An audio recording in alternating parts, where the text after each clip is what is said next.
Sterilisasi backlog merupakan adalah kunci utama dari suatu budidaya jamur tiram. Sebab apabila Anda itu tidak paham cara melakukan sterilisasi, biasanya adalah kegagalan yang akan Anda hadapi. Ketika Anda itu mengalami kegagalan, maka yang terjadi adalah akan terjadi penurunan kesemangatan sehingga Anda itu berhenti berbudidaya jamur tiram. Nah, di video kali ini saya akan membahas tentang faktor-faktor kegagalan dalam melakukan sterilisasi. Jadi apa saja sih yang perlu saya hindari untuk melakukan sterilisasi backlog ini, dan apa aja yang harus saya lakukan agar backlog itu jadi.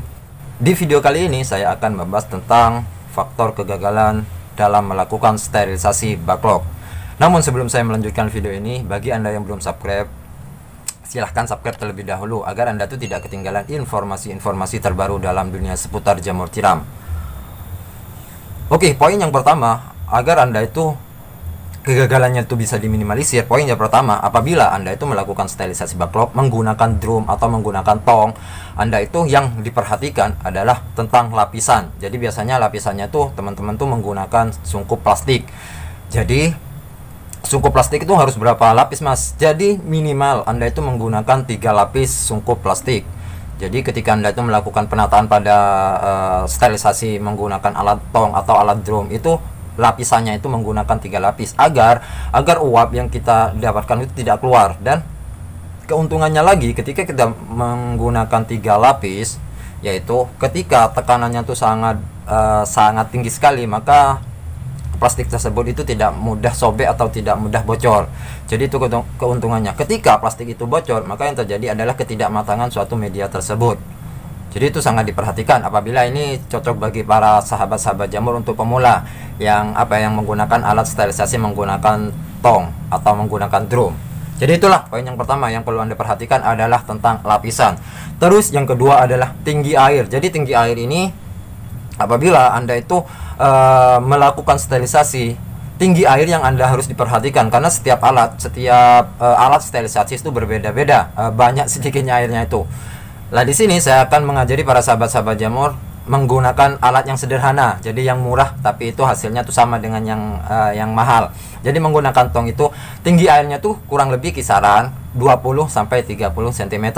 Jadi itulah tinggi airnya yang perlu Anda perhatikan. Sebab apabila Anda itu kelebihan dari air tersebut ketika kita melakukan sterilisasi, maka Anda itu harus menambahi jam bakarnya Anda. Jadi ketika Anda itu tidak paham harus berapa jam melakukan jam bakar ini, maka yang terjadi adalah ketidakmatangan media tersebut. Sehingga apabila terjadi ketidakmatangan, maka faktornya itu sangat fatal sekali. Faktornya itu bibitnya itu tidak merambat, kemudian bisa-bisa bibitnya itu mati. Jadi banyaklah sekali ketika backlog itu tidak matang. Jadi ini memang ada yang banyak yang tidak memperhatikan banyak sedikitnya air sendiri. Padahal tinggi airnya atau banyaknya air ini memang sangat berpengaruh terhadap kematangan suatu media itu sendiri. Oke, itu yang kedua lah. Terus yang ketiga adalah pengikatan. Jadi kalau menggunakan plastik itu pastinya dilakukan dengan cara pengikatan. Lah, pengikatan ini bisa Anda tuh biasa yang dilakukan para sahabat-sahabat jamur untuk melakukan pengikatan itu menggunakan karet ban dalam lah. Jadi menggunakan karet ban itu digunting kurang lebih kisaran 5 sampai 7 cm lebar dari ban tersebut itu. Jadi itu diikat sampai benar-benar sampai benar-benar uap itu diperkirakan tidak keluar, dan pengikatannya itu kuat menahan tekanan yang sangat tinggi sekali itu sendiri. Jadi itu memang sangat membantu sekali ketika kita itu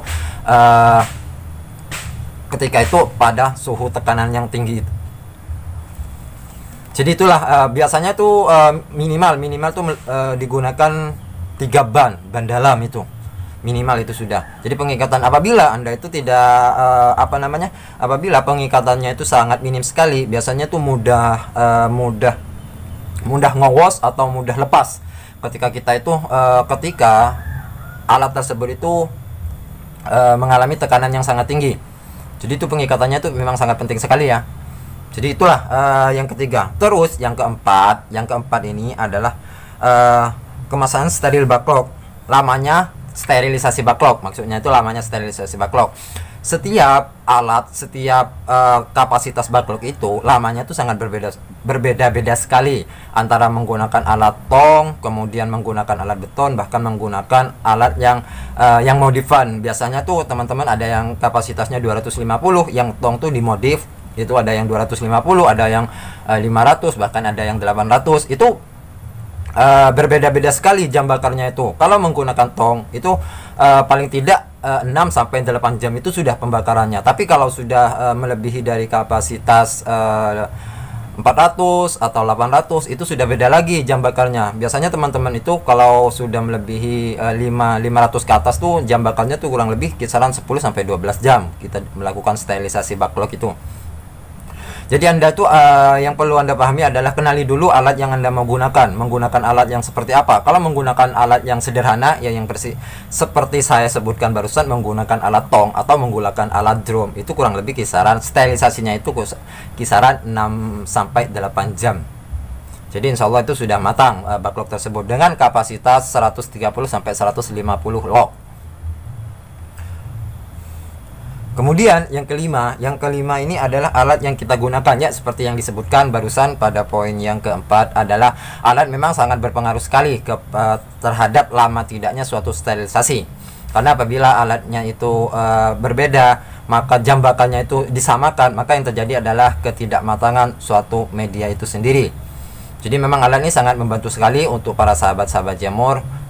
Tapi kalau pemula, saran saya sih Anda itu cukup menggunakan alat tong aja, karena itu selain murah juga itu mudah, cara pembelajarannya tuh mudah. Apalagi Anda itu menggunakan alat ukur, alat termometer. Jadi itu Anda itu bisa mengontrol suhu yang ada di dalam alat tersebut.